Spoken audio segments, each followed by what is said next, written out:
First contact, the message came through static and interference on a Tuesday morning. Dr. Marcus Webb had been monitoring deep space frequencies at the Goldstone Observatory in California when the pattern emerged from the cosmic noise. It wasn't random. It was deliberate, mathematical, and absolutely alien. Marcus called his supervisor, Dr. Rachel Torres, who arrived within minutes. Together, they watched as the signal repeated every 17 minutes, growing stronger with each cycle. The mathematical precision was undeniable. Someone or something was broadcasting from beyond Neptune's orbit, and they wanted to be heard. Within hours, every major space agency on Earth had detected the signal. The United Nations convened an emergency session while scientists worldwide worked to decode the message. The breakthrough came from an unlikely source. A teenager in Mumbai named Arjun Patel, working with publicly available data, noticed the signal contained a visual component. When properly decoded, it showed star charts and a countdown timer. The timer showed 72 hours. President Maria Rodriguez addressed the world from the White House Situation Room. Behind her stood representatives from China, Russia, the European Union, and other major powers. For the first time in human history, Earth spoke with one voice. "We have received what appears to be an intentional communication from beyond our solar system," she said calmly. "We are working to understand its meaning and prepare appropriate responses." What she didn't say was that military forces worldwide had gone to highest alert. Nuclear submarines dove deep. Fighter squadrons prepared for deployment. Space agencies rushed to get every available satellite online. Humanity didn't know what was coming, but they would be ready. The ships arrived exactly when the countdown ended. Not the massive invasion fleet everyone feared, but 3 small vessels, badly damaged and leaking radiation.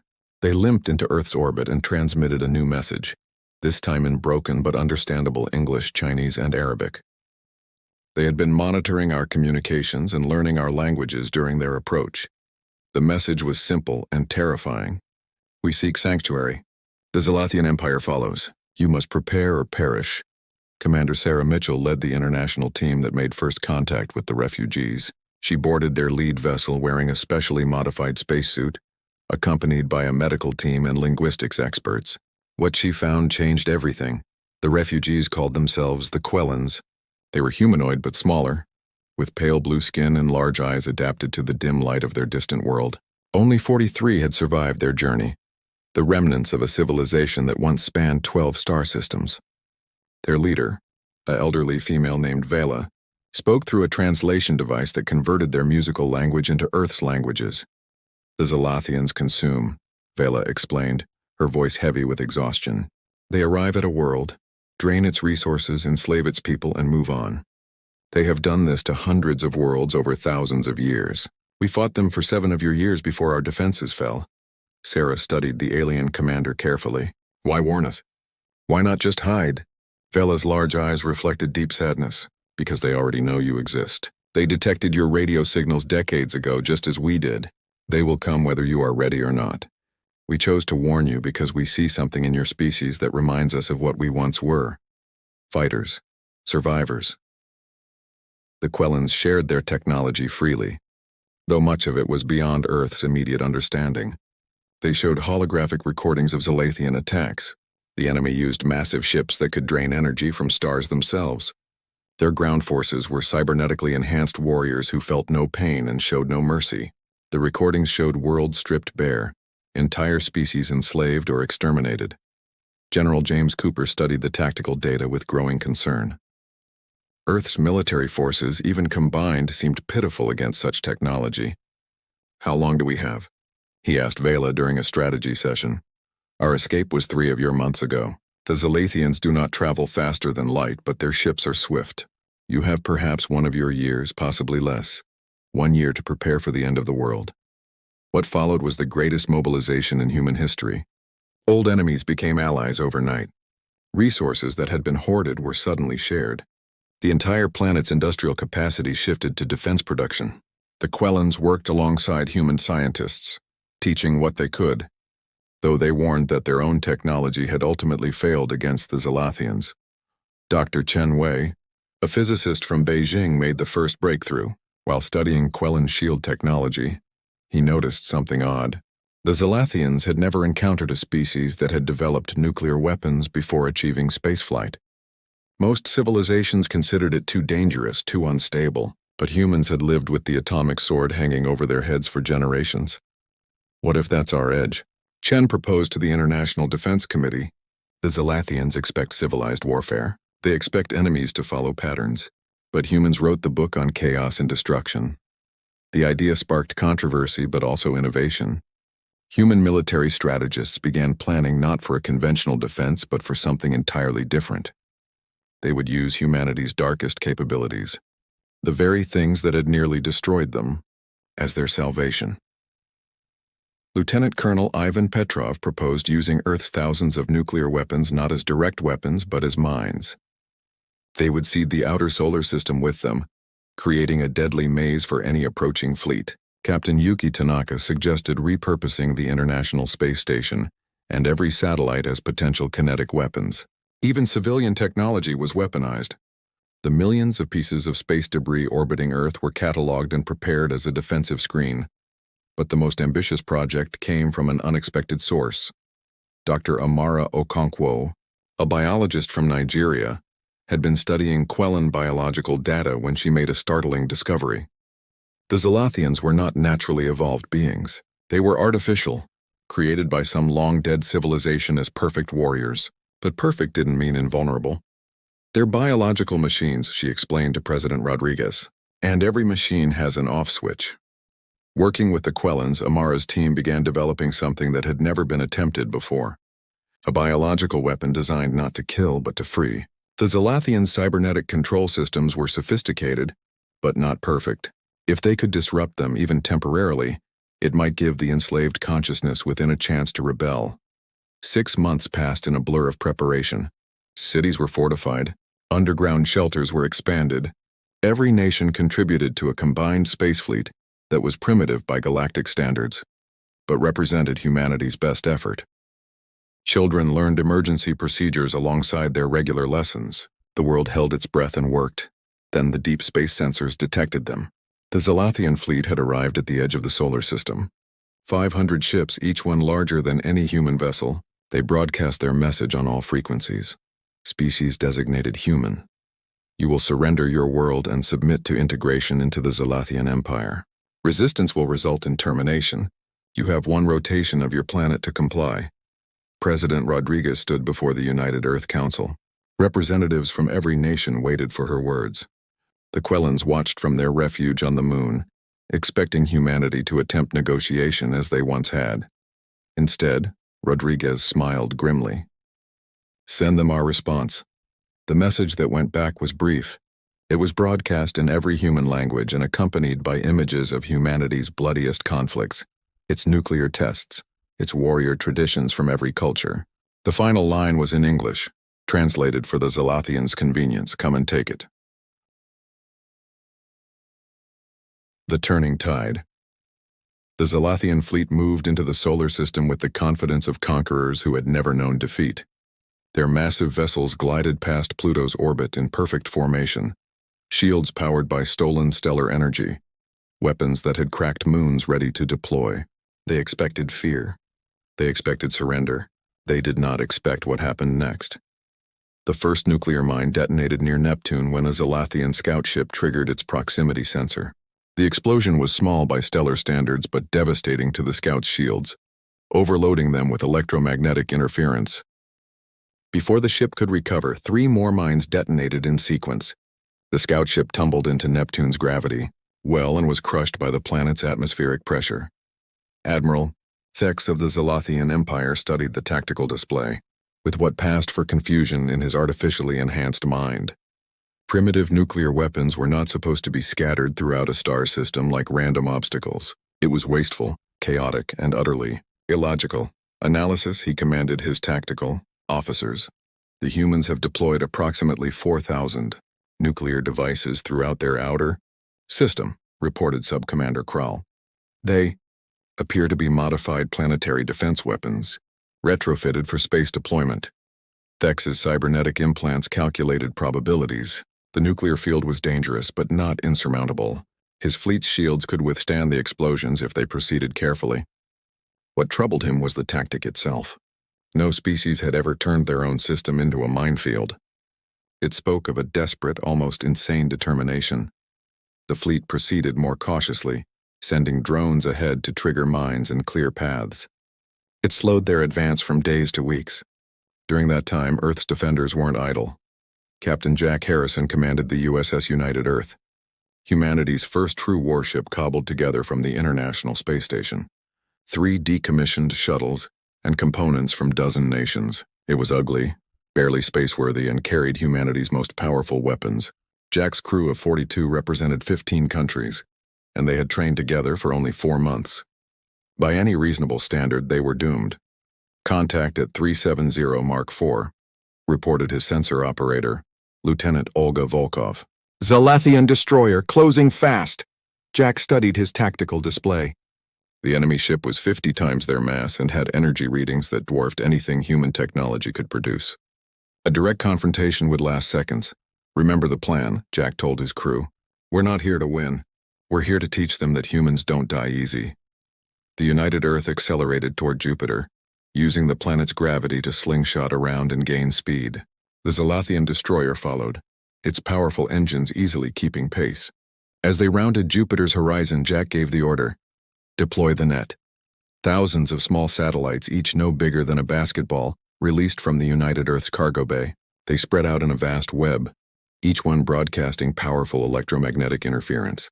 To the Zalathian sensors, it suddenly seemed like space itself had come alive with static. In that moment of confusion, 3 human vessels that had been hiding in Jupiter's radiation belt struck. They were civilian ships retrofitted with railguns that fired projectiles at incredible speeds. The projectiles were simple tungsten rods but accelerated to 20% of light speed. They hit with the force of nuclear weapons. The Zalathian destroyer's shields held, but barely. More importantly, the attack forced them to respond. As their weapons powered up to destroy the human vessels, something unexpected happened. The destroyer systems began to fail. Commands were delayed. Weapons fired at wrong targets. Navigation systems gave false readings. Dr. Amara Okonkwo watched from Earth's command center as her biological weapon took effect. The Quellan refugees had provided crucial information about Zalathian biology, and human ingenuity had done the rest. The weapon wasn't a virus or bacteria. It was a carefully crafted protein chain that interfered with the neural links between the Zalathians and their cybernetic systems. It had been dispersed among the tungsten projectiles, designed to penetrate shields and spread through ventilation systems. The effect wasn't immediate or complete, but it was enough. For the first time in their engineered existence, some Zalathians experienced something their creators had tried to eliminate: free will. On the destroyer's bridge, Subcommander Vrex felt the change first. The constant stream of commands and protocols that had governed his thoughts for centuries suddenly quieted. He could truly think for himself. He looked at his fellow Zalathians and saw not units in a collective, but individuals. Some embraced the change. Others fought it, their conditioning too strong to break. Civil war erupted on the destroyer. Zalathians who embraced their newfound freedom fought those who remained loyal to their programming. The ship's weapons turned on itself, and within minutes the mighty vessel was a burning wreck falling into Jupiter's atmosphere. The success was transmitted to Earth immediately. Humanity had found the enemy's weakness, but the victory was small against the vast fleet still approaching. Admiral Thex adapted quickly, isolating affected ships and increasing internal security. The biological weapon would not work twice. As the Zalathian fleet passed Mars, they encountered humanity's second surprise. The Red Planet had been seeded with more than just nuclear mines. Hidden beneath the Martian surface were massive railguns, built in secret over the previous months. As the fleet passed, these weapons opened fire, launching iron projectiles mined from Mars itself. The projectiles were crude but numerous, and they forced the Zalathians to maintain constant shield power, draining their resources. Meanwhile, on Earth, every nation launched its most desperate gambit. Instead of meeting the Zalathians in space where human technology was outmatched, they would let the enemy come to them. Earth's atmosphere would be their battlefield. General Cooper coordinated the defense from Cheyenne Mountain. All units prepare for atmospheric engagement. Remember, they need to come down to conquer us. That's when they're vulnerable. The Zalathian fleet entered Earth orbit and began deploying landing craft, Hundreds of ships descended through the atmosphere, their shields glowing with the heat of entry. That's when humanity played its final card. Every satellite in orbit, from communication arrays to weather monitors, had been rigged with explosives. On Cooper's command, they detonated simultaneously. The explosion itself was not meant to destroy the landing craft, but to create the largest debris field in history. Millions of pieces of metal, from microscopic fragments to basketball-sized chunks, filled the orbital space around Earth. The Zalathian landing craft, designed for planetary invasion, were not equipped for navigating a debris field at orbital velocities. Shields designed to stop energy weapons were less effective against simple kinetic impacts. Ships began taking damage, small at first, then catastrophic. One landing craft lost engine power and burned up in the atmosphere. Another collided with a large fragment and exploded. But the masterstroke came from an unlikely source.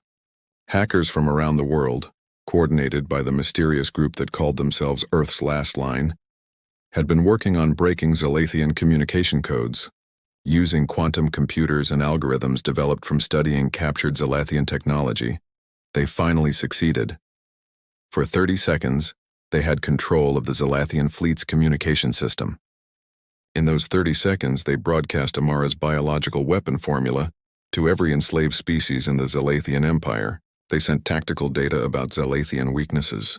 Most importantly, they sent a simple message: you are not alone. Fight back. The response was immediate and devastating. On Zalathian-controlled worlds across the galaxy, uprisings began. Slave species that had served for centuries suddenly rebelled. The empire that had seemed invincible began to crumble from within. Admiral Thex, monitoring the situation from his flagship, made a calculation that his creators never thought possible. He chose retreat. The cost of taking Earth had become too high, and his empire was burning behind him. The Zalathian fleet began withdrawing, but humanity wasn't done. Every nuclear submarine on Earth had been modified with special missiles. As the Zalathians retreated, these submarines surfaced and launched. The missiles didn't target the fleet directly, but instead deployed thousands of small probes. Each probe attached to a Zalathian ship's hull, broadcasting a message on repeat in every known galactic language. This fleet attacked Earth and failed. Humans did this. We are here and we are dangerous. The Zalathian Empire never reached Earth's surface. Within a year, their 1,000-year empire had collapsed, brought down not by superior technology, but by the chaotic, desperate, beautiful insanity of human resistance. The galaxy learned a valuable lesson that day. Humans were not the most advanced species, not the strongest, not the smartest, but they were, without question, the most dangerous when cornered. The Quellans, watching from their lunar refuge, transmitted a final message to their rescuers. We warned the Zalathians about you, but they didn't listen. You humans don't just fight to win. You fight to make sure no one ever tries to fight you again. In the aftermath, as Earth emerged as an unexpected galactic power, President Rodriguez addressed the united world one more time. We didn't win because we were better. We won because we were willing to be worse. We turned our greatest flaws, our chaos, our destructiveness, our sheer stubborn refusal to surrender into our greatest strengths. The galaxy knows now what we've always known. Humanity doesn't go gentle into that dark night. The stars, once a source of wonder and fear, now held a different meaning for Earth. They were not filled with conquerors to be feared, but with potential allies to be protected. And if any tried to conquer Earth again, they would learn what the Zalathians learned. Humans were the monsters that other monsters feared. As the debris of battle orbited Earth like a new ring system, children looked up at the night sky with different eyes. They saw not just stars, but possibilities. The universe had come for humanity, and humanity had won. The age of Earth as a galactic power had begun, forged in nuclear fire and biological warfare, built on the bones of an empire that thought humans were just another easy conquest. They were wrong. Humanity was never easy, and now the galaxy knew it.